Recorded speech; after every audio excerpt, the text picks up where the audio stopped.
Hi everyone, and welcome to Flex LNG's third quarter 2021 webcast. I'm Øystein Kalleklev, the CEO of Flex LNG Management, and I will be joined today by our CFO, Q3-2021, who will walk and talk you through the numbers a bit later in the presentation, before we conclude with our Q&A session.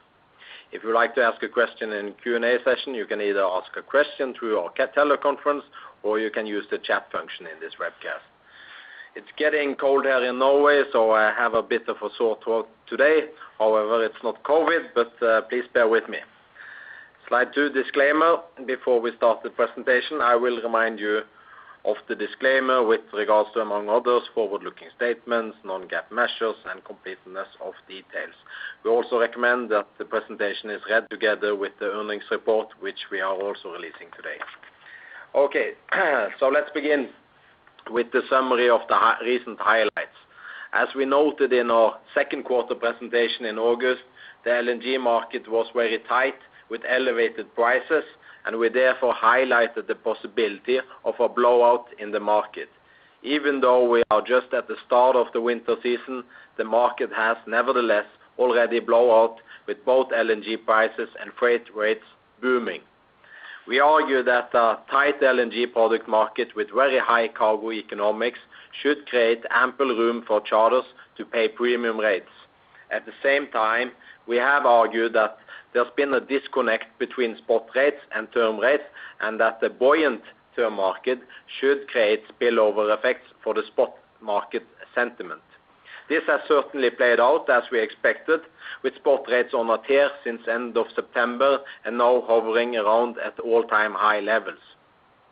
We have put our money where our mouth is and maintained 30% exposure to the spot market, and this we are rewarded handsomely for in the fourth quarter. At the same time, we have also continued to build premium backlog with the recent announcement of 2 new time charters, which start up early next year, which I will cover shortly. Altogether, we have thus fixed 8 ships on term charters since April. Most likely the tally will be 9 ships, as we expect Cheniere to also declare its 5th optional ship. This means that we are today very well positioned with 13 state-of-the-art LNG carriers on the water after taking delivery of the last 3 ships during the first half of the year. Third quarter is thus the first quarter with all ships in full operation. Our LNG carrier fleet are fitted with the latest fuel-efficient engines, MEGI or XDF, and the average age of our fleet is only 2 years. COVID-19 issues are getting less attention in the news media these days, but continues to be a challenge in shipping. Approximately 3 out of 4 LNG cargoes are ending up in Asia, where restrictions are more prevalent, particularly when it comes to crew changes. Notwithstanding these challenges, we have continued to operate our ships with excellent performance, so once again, thanks to our seafarer and technical team for a great job. In terms of financials, we are once again delivering according to our guidance. Revenues for the quarter were $82 million, in line with guidance of approximately $80 million.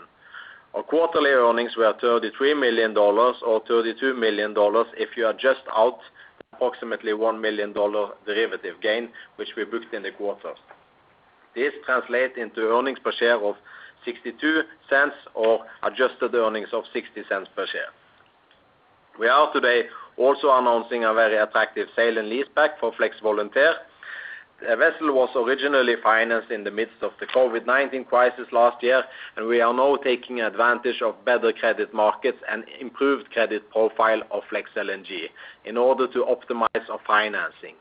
Knut will cover the details of this financing in the finance section, but the long and short is that we raised $160 million of long-term financing for the ship at an all-in cost of about 4%, and this will add another $38 million to our cash pile, which already stood at $138 million. This will not be our last refinancing, as we aim to continue to optimize our balance sheet by opportunistically refinancing some of our existing loans at even better terms than we have today, with the aim of freeing up $100 million, which Knut will also explain in more details. With a very comfortable liquidity situation, healthy earnings, strong outlook and improved earnings visibility, the board has thus decided to lift our dividend level from 40 cents per share to 75 cents per share. This gives our investors a yield of about 14%, which we think should be compelling in this low interest rate environment.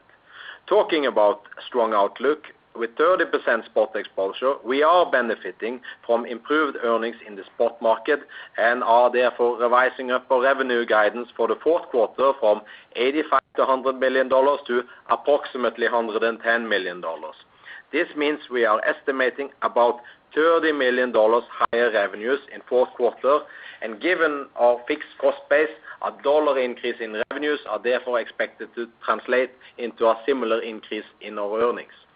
Hence, we think it makes sense to significantly lift our dividend level given our charter coverage and the positive outlook I mentioned. Lastly, we do see that the new decarbonization rules for shipping is creating business opportunities for us. In 2023, the Energy Efficiency Existing Ship Index, or EEXI, and the Carbon Intensity Indicator will come into force, and we do see that more charters are focused on chartering in the new ships when it comes to fleet renewal or growth projects. Our thesis that new ships will replace old ships are therefore coming to fruition, and this we think will create additional opportunities for us to lock in further attractive contracts for our ships. Yes. So let's touch upon our recent charter announcement on slide 4.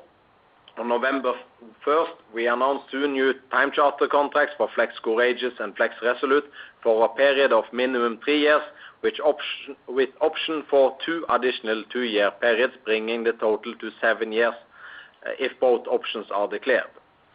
The end user here is an energy major, and the ships will be delivered to the charter in direct continuation of their existing time charters, which is expected to end in February and March next year. Having worldwide delivery and direct continuation is a valuable benefit, particularly at this time of the year, as the spot market tend to soften around this time of the year. Week 11, i.e. middle of March, has historically been the low point of the spot market. This might result in idle time if you have ships redelivered in this period, as there are also usually a lot of ships coming out of the yard at the start of the year. However, we avoid this risk altogether. With these 2 new charters, we thus have 3 ships going from shorter term time charter to longer time charters in the end of Q1 next year, with Flex Freedom being the 3rd ship, which will commence a minimum 5-year charter at about the same time. The rate under the 2 new time charter reflects that the term market has continued to be strong, and we are therefore adding additional high margin backlog to our fleet. So with this recent fixtures, we had to bring back the Flexecute slide. Since the middle of April, we have thus announced 8 new term contracts for our ships. As mentioned, we expect Cheniere to declare the 5th ship, increasing this number to a total of 9 ships. In April, we announced a big deal with Cheniere, where they have already taken Flex Vigilant, Flex Endeavor, and Flex Ranger on time charters with a duration of 3 to 3.8 years. Flex Endeavor was originally 3.5 years, but we later agreed early delivery of the ship, with thus longer firm period. In the 3rd quarter next year, we will take 1 ship with the option for a 5th ship, as mentioned. We are now planning that the 4th and the 5th ship will be Flex Aurora and Flex Volunteer, as we have the option of nominating performing ships for this contract, which have given us some flexibility in pursuing our charter. In May, we booked 2 ships, Flex Constellation for prompt delivery to a big trading house for a period of 3 years, with option for another 3 years, and Flex Freedom, as I mentioned, going to a portfolio player for a minimum 5-year period during 1st quarter next year. And lastly, Flex Courageous, Flex Resolute, which we recently announced being fixed with an energy major for a minimum period of 3 years. Another slide which we had to bring back was the sold out slide. This we previously used 3 years ago when we booked our 4th quarter at TCE of about $95,000. This is around the level where we also expect the TCE number to be for the fourth quarter this year, but we now managed to do so with 30% spot exposure versus 50% in Q4 2018. As you can see, the backlog is solid. When we started the year, we only had one ship on time charter with a longer duration than 1 year.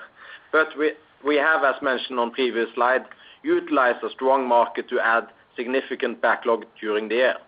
The contracts for the first 8 ships here, from Flex Freedom to Flex Resolute, I have already covered in the previous slide. What I would highlight is that several of the ships are coming off shorter time charters and are commencing longer term charters with higher earnings. So we are thus repricing our portfolio at better levels for longer periods, i.e. stronger for longer. Flex Rainbow is currently nearing end of her 12 months time charter, and the charter has the option to extend her for another 12 months at a rate substantially higher than the initial 12 months firm period. As highlighted already, we have kept 30% exposure to the spot market through 4 of our ships. This is Flex Volunteer, which is trading in the spot market and which is now booked to end of December or early January. We are now planning for Flex Volunteer to be the 5th ship under the Cheniere contract, so we will trade her in the spot or potentially on a multi-month contract in the interim period. Additionally, we have 3 ships on variable hire contracts. This means the earnings are linked to the general spot market earnings. We have Flex Artemis, which is on a long-term variable hire contract with Gunvor until third quarter of 2025 with options for another 5 years. Flex Artemis was the only ship that we had fixed on longer-term charter prior to the contract presented on the previous slide, and she was fixed on a variable hire contract, while all our term contracts done this year have been on fixed hire contracts. Finally, we have Flex Enterprise and Flex Amber, which are also on variable hire contracts. In the past, we have received a lot of questions about how our variable hire contracts have been structured. But we do hope that the fourth quarter guidance demonstrates that we get substantial upside on our earnings under these contracts when the freight market is as hot as today. Slide 6, earnings visibility. I have already covered our backlog extensively, but slide 6 just illustrates how this looks the next couple of years with, as mentioned, 75% cover next year and not far off that level in 2023. Most of the backlog is now fixed hire, but where we also have some variable hire backlog to spice up our earnings. The residual here is options or vessels which we can trade in the spot market. All in all, a balanced and comfortable mix, we think, and our backlog stretches well beyond this 3-year period, so we might have to revise this slide next time with a longer period. Dividend. We covered our dividend philosophy in great detail during our second quarter presentation, so I will not repeat all the factors and considerations. However, what I would like to point out is that we use a balanced and measured approach to conclude on an appropriate and sustainable dividend level with the aim of distributing the free cash flow over the cycle to our owners. Such distribution will primarily be through dividends, but we have also utilized share buybacks with about 1 million shares bought back during the last year at very accretive levels. As we mentioned in our second quarter presentation, we are chasing green lights, and we expected more of the traffic lights to turn dark green by third quarter given the improved guidance. The only parameter not being dark green is other considerations. Despite recent progress on vaccine rollout in rich economies and successful trials of COVID-19 antiviral pills by Merck and Pfizer, the latter which has a proven 89% successful in preventing serious illnesses, there remains some uncertainty which leaves us with a light green color for this factor for the time being.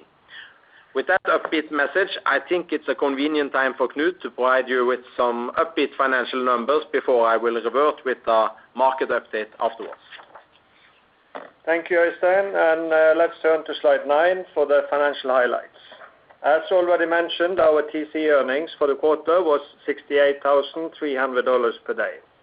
The $10,500 per day increase is mainly driven by seasonal improvement in the market rates and the effect of phasing in some of the long-term contracts announced in the first half of the year. On operating expenses, we are less impacted by COVID costs this quarter, and OPEX per day came in at $13,000 for the quarter and $13,400 per day for the 9 months. And that means year to date about $500 per day directly related to COVID costs, and we expect to maintain OPEX per day around the year to date level. We have been pleased to see that the underlying operating expenses, net of COVID costs, remains below the guided level of $13,000 per day. Gross revenues for the quarter came in at $82 million, slightly above our guided level of $80 million, and revenue increase year on year demonstrate the earnings potential of the 13 vessels fleet, now fully operational. Adjusted EBITDA was $65 million, adjusted net income $32 million, and adjusted earnings per share came in at 60 cents per share. The numbers are adjusted for about $1 million gain on interest rate derivatives, which includes unrealized gains of $2.7 million. On the financing, interest expenses are slightly up, reflecting a full quarter on interest on the debt drawn for Flex Vigilant earlier in Q2. Then moving to our balance sheet, which is now plain and straightforward. On the asset side, we have cash of $138 million and vessels booked just shy of $2.4 billion. The quarter-on-quarter cash development will be explained on the next slide, and the only material change since last quarter is the normal depreciation of the vessels. The increase in current assets is related to charter payment of $2.5 million received on the 30th of September, however, recorded on our account on 1st of October. Consequently, it was not qualified as cash on account, but working capital. On the liability side, we have $1.6 billion of long-term debt from international banks and financial institutions. And as a reminder, in times of increasing interest rates, we have an interest rate portfolio of $720 million with a weighted average interest of 1.13%. Including the existing fixed rate leases, the hedge ratio is 67, and adding the announced fixed rate refinancing for Volunteer, the hedge ratio will during Q4 increase to 69%, net of termination of interest rate swaps related to the existing Volunteer financing. We are therefore well hedged against possibly higher long-term interest rates. Book equity is $861 million, which gives a solid book equity ratio of 34%. Then let's turn to slide number 10 and cash flow for the quarter. During the quarter, we're generating about $50 million of free cash flow from operations. Working capital tend to fluctuate up and down depending on timing of charter hire. And all in all, however, we have a negative working capital, although $5.4 million less negative this quarter. During the quarter, we had $27 million in scheduled amortizations. And please note that amortizations are higher in Q1 and Q3 due to our Korea export loan that has semi-annual installments. We also distributed $23.4 million to shareholders, where $2.2 million as share buybacks and $21 million in cash dividend payments. That left us with a comfortable cash position of $138 million at the end of the quarter. After closing of the refinancing of the Volunteer, which is expected mid-December, we will further boost our cash balance by approximately $38 million. So let's have a look at the Volunteer refinancing. We announced today that we have signed the agreement for a $160 million sale and charterback transaction with an Asian-based lease provider. The lease has a duration of 10 years and further adding length to our debt maturity profile. The transaction is based on a market value from brokers of $215 million for Volunteer, and the net amount of $160 million will be booked as long-term debt.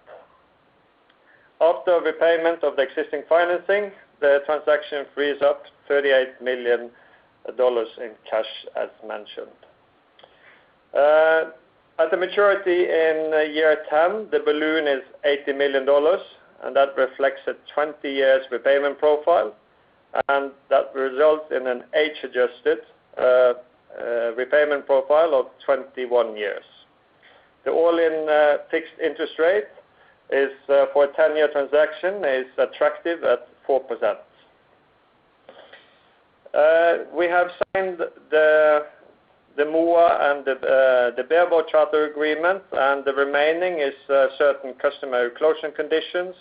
And as mentioned, we expect to conclude this by mid-December. And that takes us to the next slide and our $100 million balance sheet optimization program.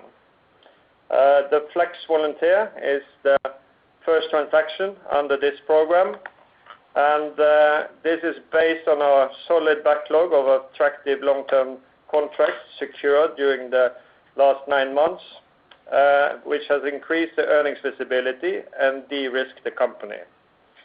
We therefore aim to optimize the debt funding with a series of refinancing to reflect the improved credit profile. The original debt funding of the company was done with the purpose of having a flexibility to trade the vessels in the spot market until the long-term contracts were secured.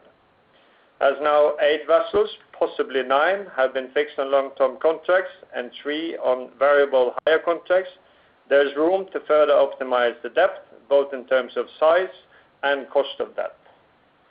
The target is to free up $100 million, reduce the cost of debt, and maintain our industry-leading cash break-even level. We have a number of debt facilities that will be considered under the program, and looking at our debt profile, on the right, it is likely that the debt maturities for 2024 will be addressed and therefore pushed even further out. The 2025 maturity is related to the commercial tranche under the $629 million ECA facility with Korea Exim, where the ECA tranches matures later. Hence, we envision that this facility will remain and the commercial tranche to be refinanced due to the attractive long-term ECA commitment. All in all, we have a solid funding platform with a supportive lending group and with no immediate maturities, and this gives us a room and flexibility to optimize the debt funding, which we aim to utilize under this program. So with that, back to you, Øystein. Thank you, Knut. Slide 13. At the start of our market section in our last presentation, the headline was Chimerica dominates in the first half and growth set to accelerate in the second half. Chimerica was a reference to the 2 superpowers, China and America. That is very much still the case, particularly on the export side, with more than 60% growth in U.S. exports in 2021 compared to last year. We thus expect U.S. to export close to full nameplate capacity this year with around 70 million tons of export. This is 5 million tons higher than the EIA estimate a year ago, as they expected about 6 million tons lost due to cancellations, while the actual number is about 500,000 tons. This means U.S. is now on a solid 3rd place behind Australia and Qatar. The reason for such staggering growth in U.S. exports are twofold. First, the most obvious reason, due to the outbreak of the COVID-19 pandemic last year, global gas prices plummeted, and this made it uneconomically to export U.S. flexible volumes, and we therefore, for the first time ever, saw a wave of commercial cargo cancellation outside of the winter season, with a total of approximately 180 cargoes being cancelled. This year, there's been no commercial cargo cancellation, although there have been reported a total of 7 cargoes cancelled, 5 due to the big freeze in Texas, and 2 cargoes in January due to lack of available ships given the tight market at the time. Avoidance of cancellation does add about 13 million tons in U.S. exports. The second reason is ramp up of new exports capacity, which was commissioned last year or during 2021, which adds about 9 million tons. In our Q2 presentation in August, we showed that export growth in the first half of the year was 4%, but we estimated that export growth in the second half would accelerate to about 10%, thus resulting in an overall growth of about 7%. We are now spot on the 7% estimate with 2 months to go. Although growth for the remaining 2 months will normalize at a slower pace as there were very few cargo cancellation in these 2 months last year. Australia is on track to surpass Qatar this year as the biggest exporter for the first time. Australia has a higher nameplate capacity than Qatar with about 86 million ton capacity versus 77 million ton in Qatar, but supply outages at facilities like Gorgon and Prelude have in the past resulted in Australia punching below its weight. Eventually, however, Qatar will race to the top again with a huge 49 million ton expansion project. In our Q3 2020 presentation a year ago, we presented what was then an extremely bullish forecast for 2021 export growth with an estimate of 24 million ton growth. I say extremely bullish, as Poten's estimate at the time were 8 million ton growth in 2021, while Fearnley's base case was 15 million ton growth. We are now on track for about 20 million ton growth in 2021. The main reason for the shortfall versus our estimate is feed gas issues in Trinidad, Tobago and Nigeria, which is knocking off 3 million tons of export for both countries. Extended outages for the Melkøya LNG plant in Norway is also contributing negatively. Egypt has, however, bounced back strongly as we forecasted a year ago with 5 million ton growth so far this year. So let's then have a look at the other side of the export equation, imports. As I alluded to in the previous slide, China is the biggest growth market. By end of October, China has grown their imports by 10 million tons compared to October last year. This is a growth factor of 18% in a country with still quite a lot of COVID-19 restriction given their zero tolerance policy.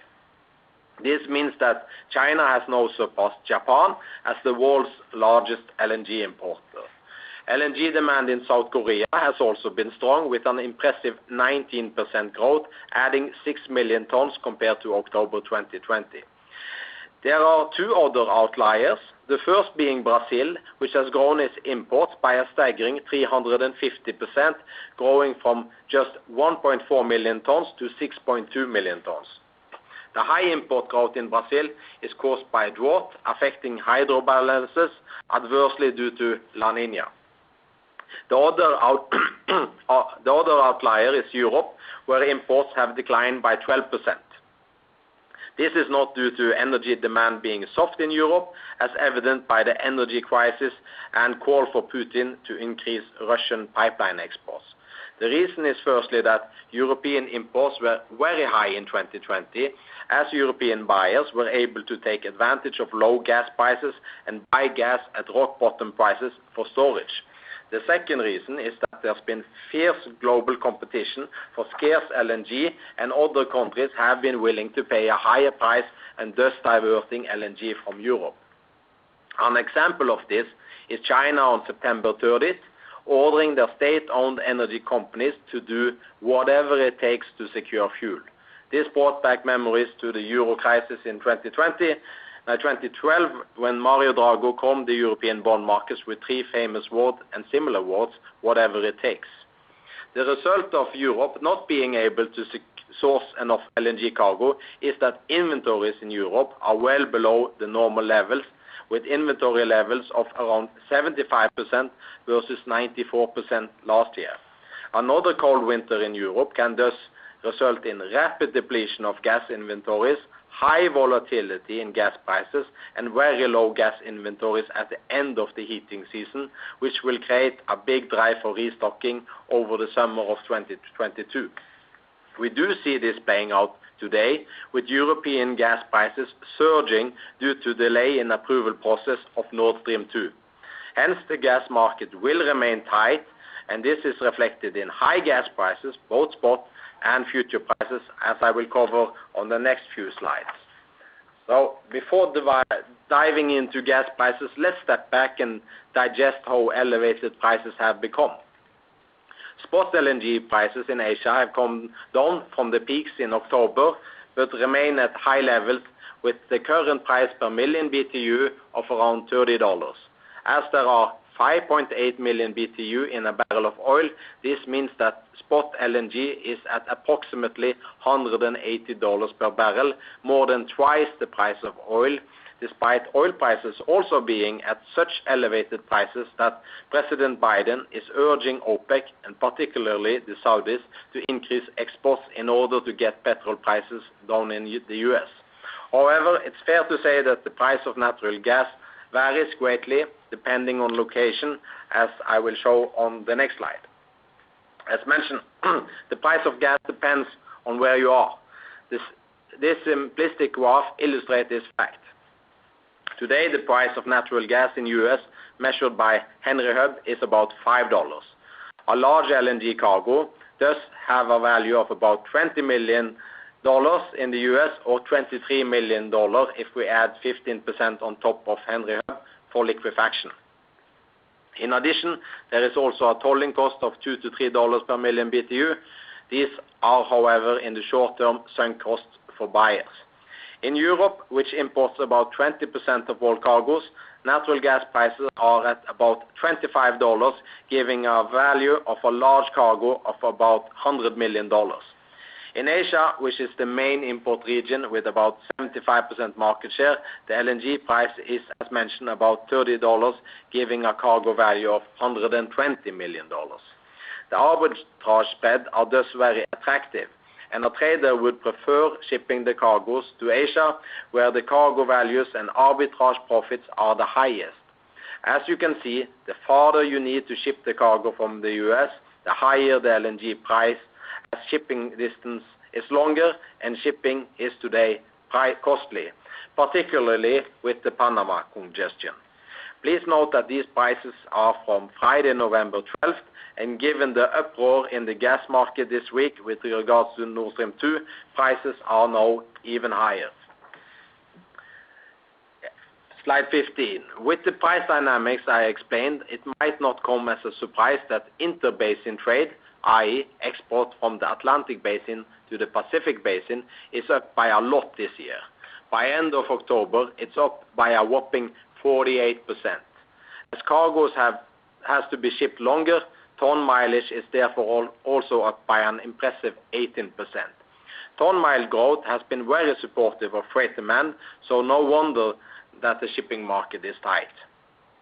This happened despite most industry experts this year predicting a big surplus of ships, given the approximately 55 new building delivery this year, which is a lot compared to recent years, but also when we look into 2022 and 2023, when we have on average about 30 ships set for delivery. So slide 18, gas prices.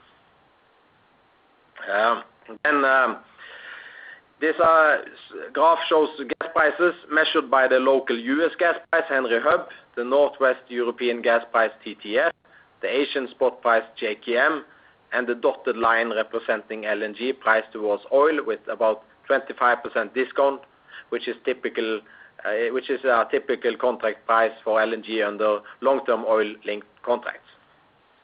Since our second quarter presentation in August, the gas prices have been on a tear, with the Asian spot price, JKM, hitting an all-time high of $56 on October 6th, before falling back to $36 the next day after President Putin of Russia talked down the European gas prices with promises of increased Russian pipeline flows.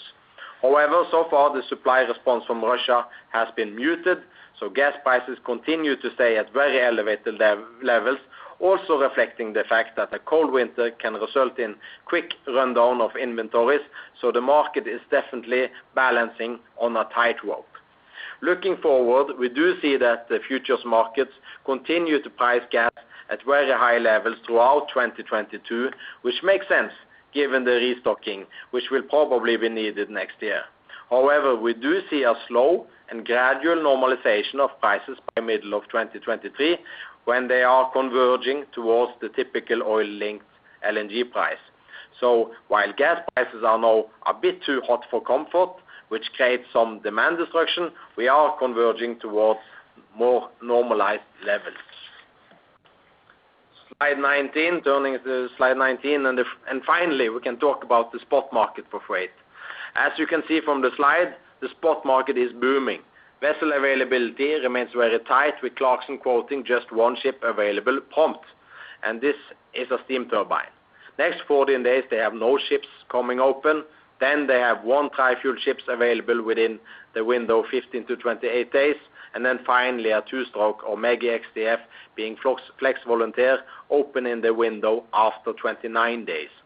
With the cargo economics we are seeing and the arbitrage spreads, we are therefore seeing a very firm spot market. The rates presented here is the freight assessment for alternative routes by Baltic Exchange and Sparks on November 12th. Both Baltic and Spark has released fresh numbers today, which are even higher. Spark rates are up by an average of $19,000, while the Baltic LNG rates are up by an average of about $15,000. Please note that these rates are time charter equivalent earnings or TCE numbers, which includes positioning and ballast bonus. As I have explained in the past, ballast bonus can vary greatly depending on the market. Today, ballast bonus is considerably more favorable than just round-trip basis. This means earnings are typically higher than headline spot rates. As LNG is more expensive than fuel oil, as I previously shown you, the Baltic LNG rates are around 280 to 340,000 depending on route for a tri-fuel in fuel mode. In LNG mode, Baltic LNG rates are assessed to $235 to $290,000 per day. The Spark rates are in line with this, but you should be aware that Sparks add an approximately $60,000 premium for Mega XDF ships, as these are more fuel efficient and can transport a larger cargo than a standard 160,000 cubic tri-fuel ships. Okay, slide 20, and let's have a look at the forward spot earnings expectations. The forward freight agreement market, or just FFA, is a forward market for freight, and this is becoming more liquid and mature also in LNG shipping.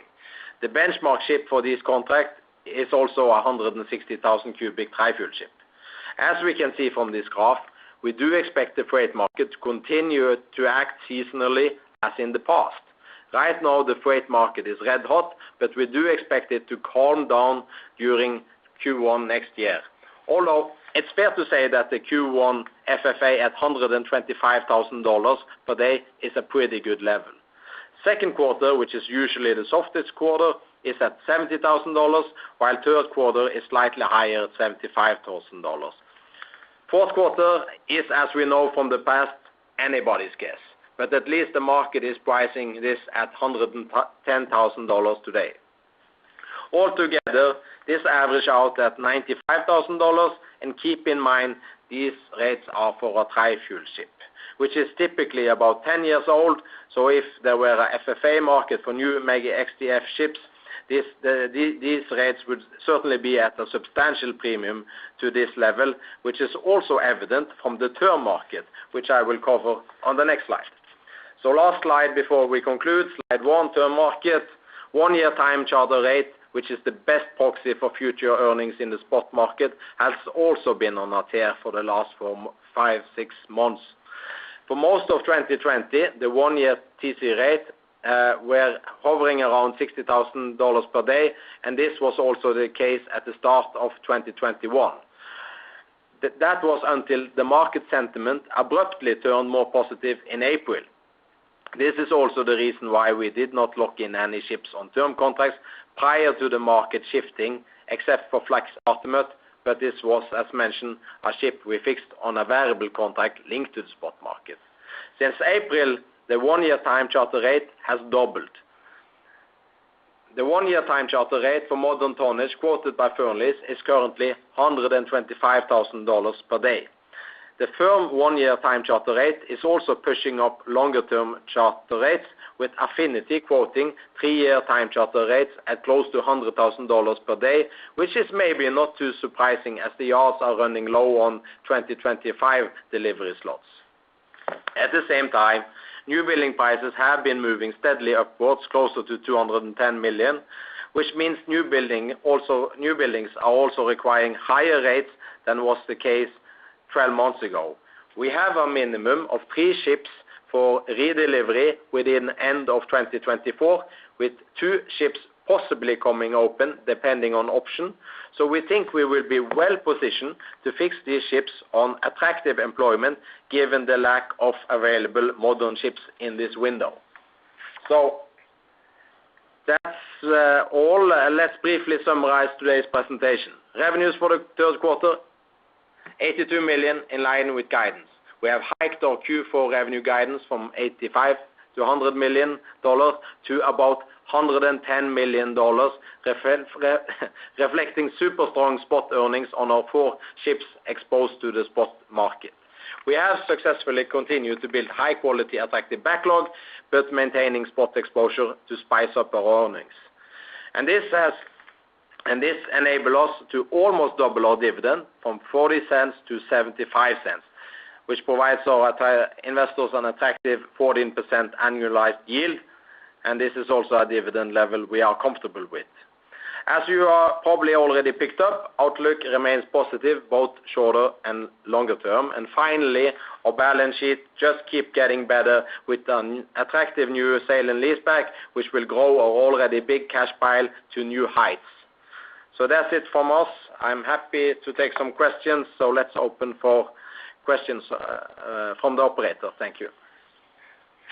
Thank you. To ask a question, you will need to press star and 1 on your telephone keypad.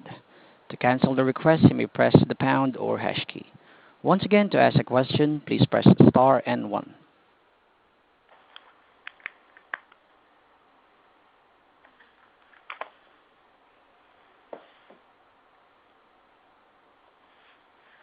No questions that came in over the phone, sir. Please continue. Okay, thank you. I guess you are just kind to me since I have this sore throat and not dragging out me on a long Q&A session, so I appreciate that. Thank you for listening in, and we will be back with our Q4 numbers in the middle of February, I expect. So thank you, everybody, and have a good day.